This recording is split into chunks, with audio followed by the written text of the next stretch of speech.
All about fishing with Big Kev. What is going on, folks, today? How you doing? Hey, it's Saturday evening.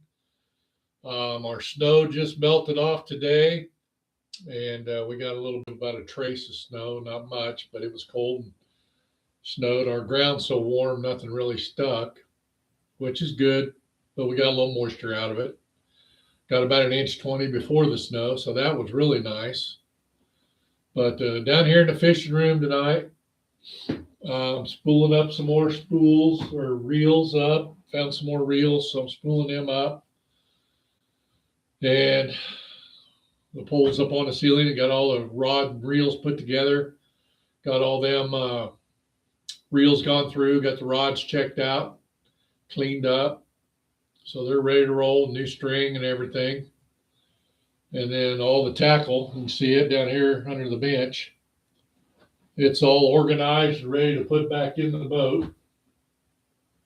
So we're ahead of the game. I'm going to drag electronics out here later this evening or tomorrow and see if the updates needed to be done on those from Lowrance, so I can burn my SD cards here on the computer and take them over. I got a power supply on the bench there that I can put my graphs on and do it all from inside. So that's really nice. And get everything updated there. I got them in here in a cupboard on shelves in the cupboard here. I store them out of the cold when I'm not using them in the boat.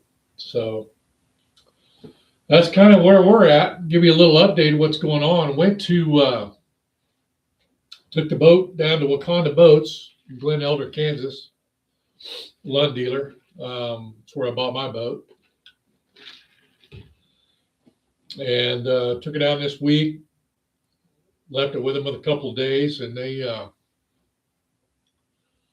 did me a solid on my boat. They did a real good job. They changed my oil, changed my lower unit oil for me.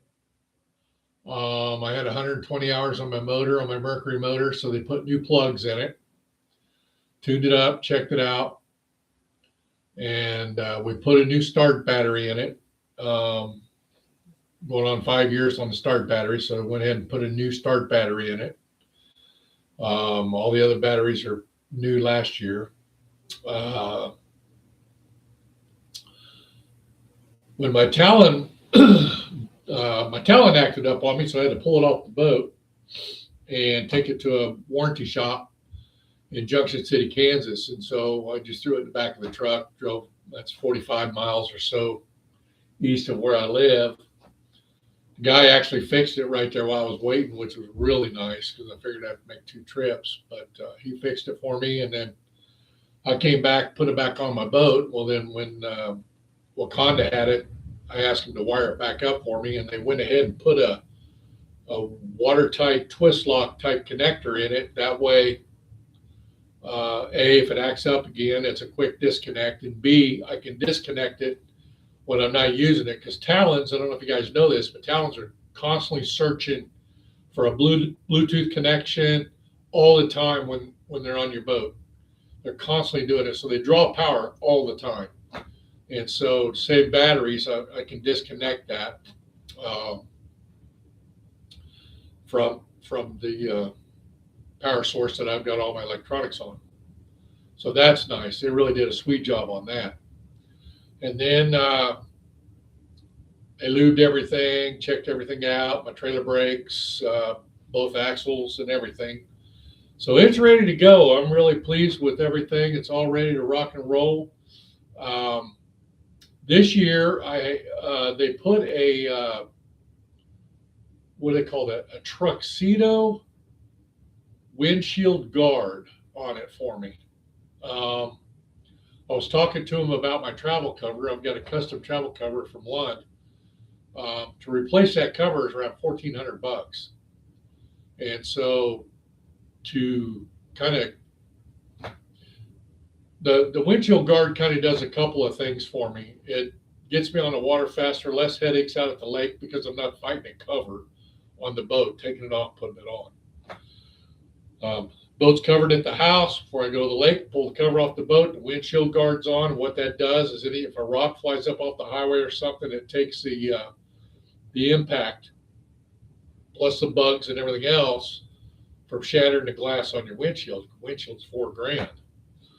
So that'll be nice. Put that guard on. I don't have to mess with that travel cover all the time out at the lake. I can just, when I get home, clean the boat up real good, wipe it down and everything inside, put the cover back on it for storage, and then I'm ready to go for the next trip.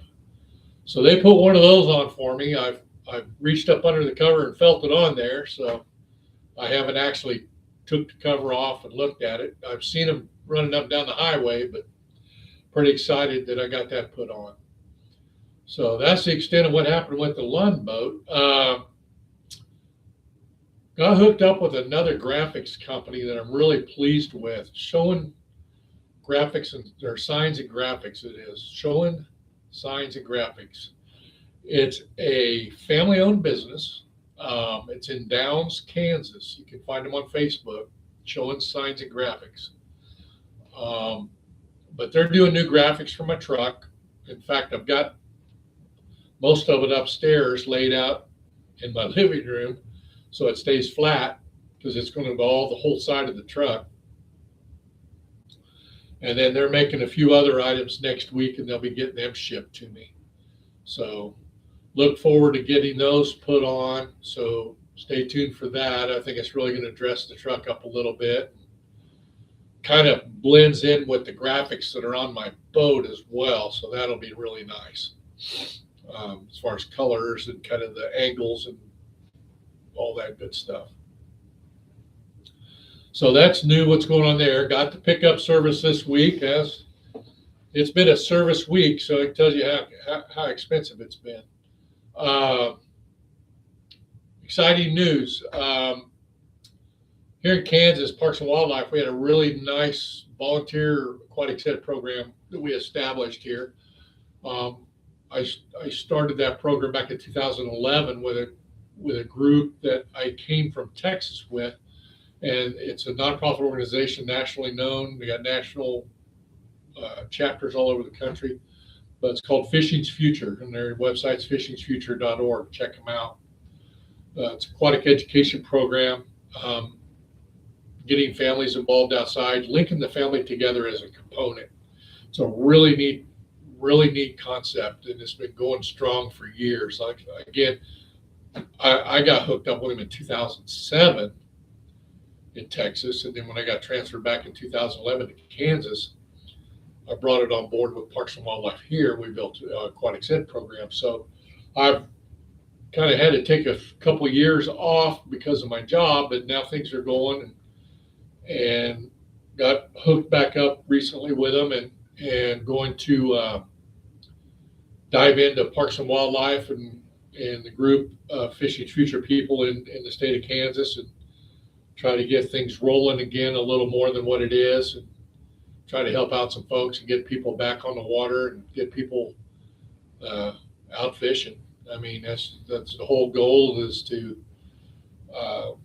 bond the families together, and we use fishing as the glue, if that makes sense. So it's kind of cool.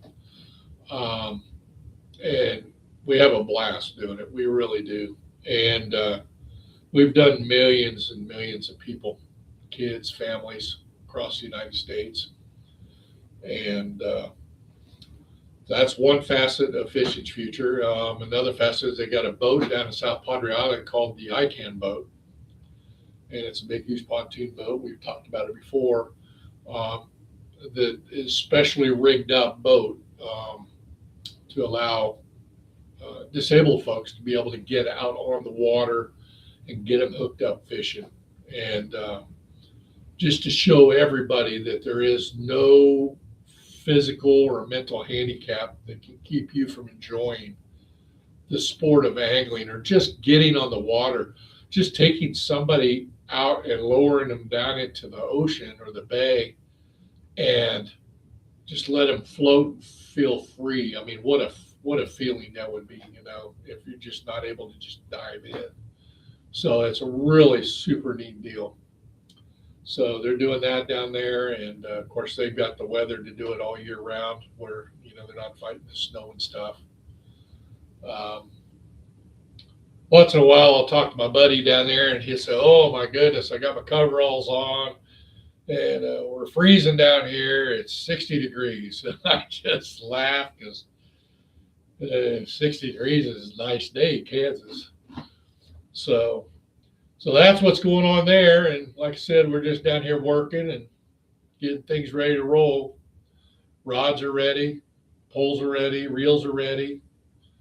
Um, I found these poles over here.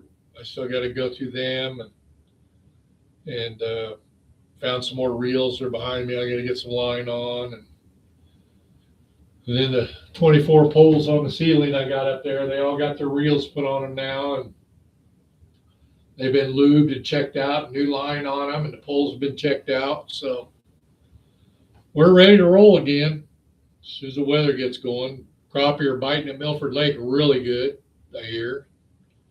So we might be getting on the water sooner than later. We don't get iced up. So just thought I'd jump in and let everybody know we're still kicking down here and working hard at it. It's going to be a busy 2026, trying to get people more involved and do some fun things and get out there and do what we can. So all about fishing with Big Kev. Hey, appreciate everybody subscribing, and keep watching, keep supporting. It's all about education and just showing you the fun of angling is what we're doing.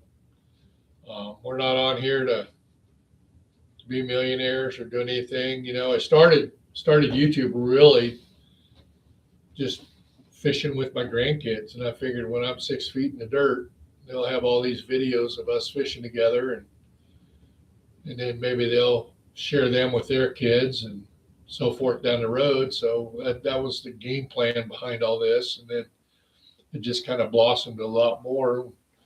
Just showing everybody what fun you can have and different techniques and different things we can do with fishing and angling, and then what we do outdoors. So tight lines, everyone. Have an excellent week, and hope everybody's doing all right. If you're stuck inside, get your gear ready. It's a good time to get your gear ready. And if you got a boat, make sure you got it all checked out and ready to roll so you're ready to be safe this spring. So all about fishing with Big Kev. Like and subscribe. Take care, everyone. Tight lines.